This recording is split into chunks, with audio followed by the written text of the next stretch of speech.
The intersection of social media and the content industry, as well as broadcasting, is expected to have a huge impact on consumer behavior, moving from the water cooler at work conversations on what was on last night to real-time sharing during programs. So what is social TV? What does it actually mean to you? Let's clear this up today. Who would like to tackle this definition? Tom, would you like to have a crack at it? What's your definition of social TV? I think it's a collection of things, and to directly steal your definition of it, Richard, I think it's the intersection of TV and social media. Anybody else like to have a crack at that? I'd like to state that TV has always been social. Everybody wants to see things that everybody's seeing. What is happening now is that it's getting into the social networks, which is just distorting the relation people have with shows and TV. Jeroen? Well, to me, what makes something social is that it wouldn't be the same if other people wouldn't be part of it. Therefore, for instance, a multiplayer game is inherently social. I think what we see now is that we take a lot of existing TV shows and we bolt social features on top.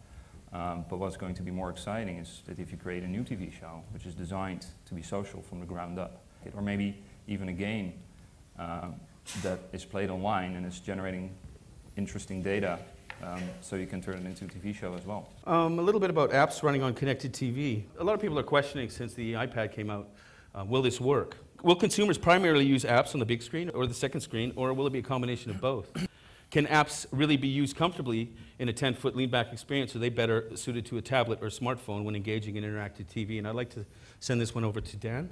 What the tablet device did, I think, is create a very intuitive stepping stone between television and mobile, between in-home and out-of-home experience. And so there's a technology that is called DLNA. We give it a consumer name of All-Share, which is essentially a kind of a standard wireless protocol that all major manufacturers adhere to.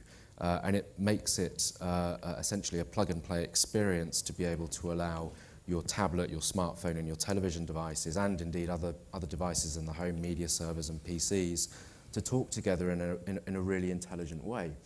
And so what we find now with tablet devices in particular is that they create this really nice intuitive bridge between your social experience, your social television experience, which is the content that you share with everyone else in the living room, and your personal content experience. So I think a lot of this is about the sort of the native or the correct context of the content as against the device. And what we're discovering is that whilst there are certainly opportunities thrown up by convergent technology which we hadn't thought of before, more often than not, the reality is that people already know what type of content they want to see on the different devices. And therefore, this isn't about competition between different devices in the home, but actually creating an ecosystem of devices in a way that means that you as a user have an intelligent and seamless experience. Tom, are you looking at connected TV at all, or UV platform, what's coming out in the UK as a route to market in the future? We see that as part of the future, certainly not the whole future, but the techniques that we're developing to convert passive audiences to active ones are going to be equally relevant on the big screen. I think what's going to be interesting is how you marry up the capabilities of this device, that device, and the content itself, the TV show.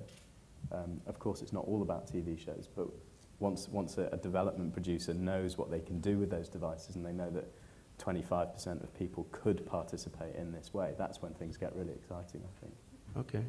I think one of the major problems I've heard from the application development community that I've heard is that the sheer multitude of actual platforms in the television market. Jeroen, you've probably seen similar stuff in the mobile space. Yeah. And how do you feel about this sort of fragmentation in connected TV? Well, it's horrible, and it's going to bankrupt companies. I probably shouldn't be even on this panel because it's called multi-platform apps, right? And when we started out doing this, we were building apps, but we stopped doing that, and we're building everything in HTML5.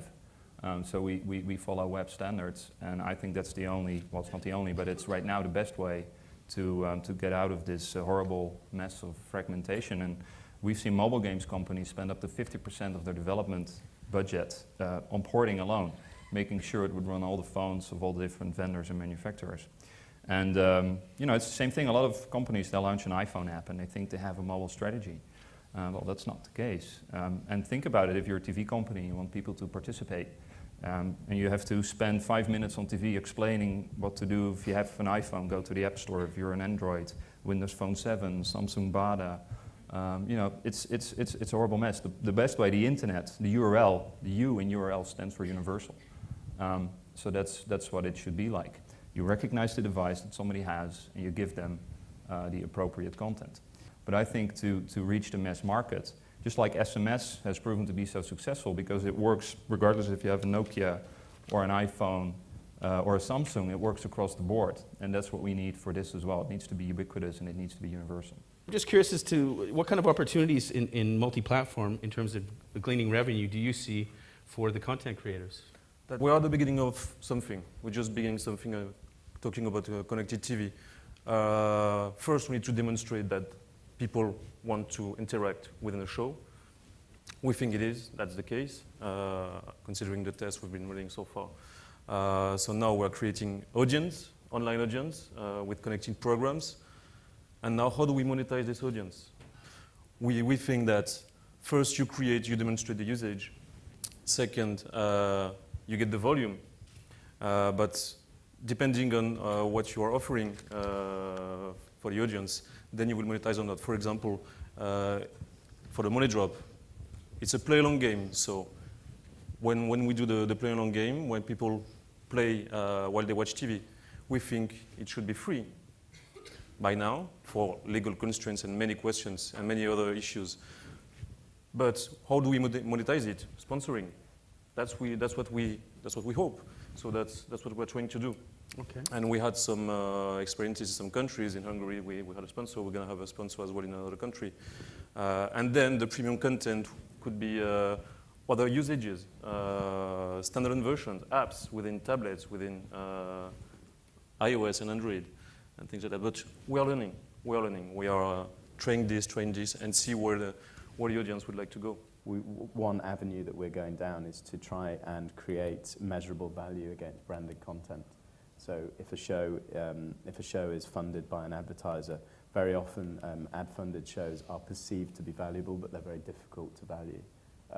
So if you can imagine that converting those passive potential customers into active ones is bringing people closer to your product, it opens the doors to all sorts of e-commerce opportunities, data capture, product insight and such like. And when you put that all together, it can be quite attractive for a brand. While we were discussing with David just before the session, I was showing him TV Check, and he was telling me something that everybody can figure as a very direct monetization way.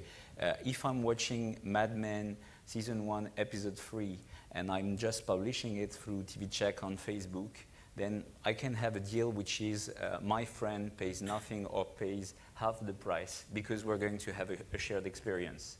This is definitely type of things we're going to try through social TV. Or rewarding alpha users, people that make so many reviews might get a free movie perhaps along those lines? Yeah. Okay.